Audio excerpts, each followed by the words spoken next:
so happy for spring. I'm so happy for the time to change. I'm ready for it. I'm driving around, I'm seeing like the blossoms start to come out from the trees. And I'm like, yes, this is my season. Alright, I have a pretty cool story that I want to bring you guys. Not true crime, you know, nothing too crazy.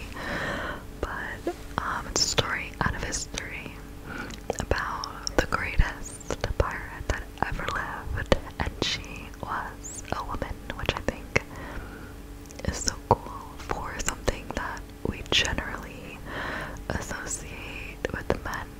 For a woman to not have been just the best woman in it, but the best pirate ever. It's, excuse my French, totally badass to me, and I love history.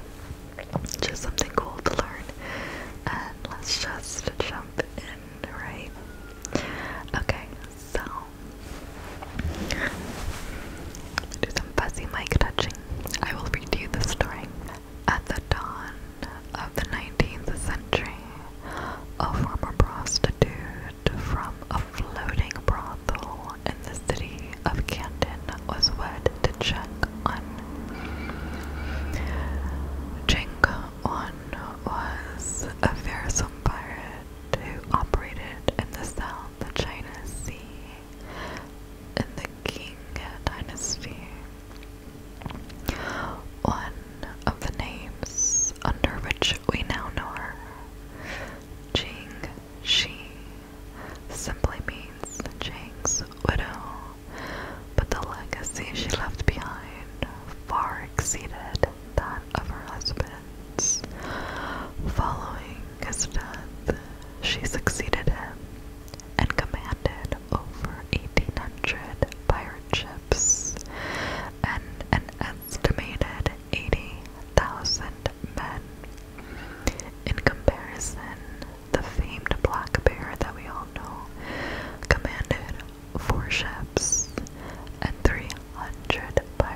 was no stigma attached to women being on board of a pirate ship, or fear that it was bad luck for the ship.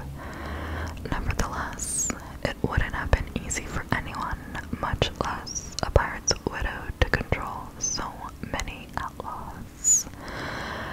An East India Company employee named Richard Glasspool was captured by Cheng Shih's pirates in September 1809 and held until December of that year. In his account of the ordeal, he estimated that there were about 80,000 pirates under Cheng Shih's command, and some 1,000 large boats and 800 smaller boats and rowboats as well.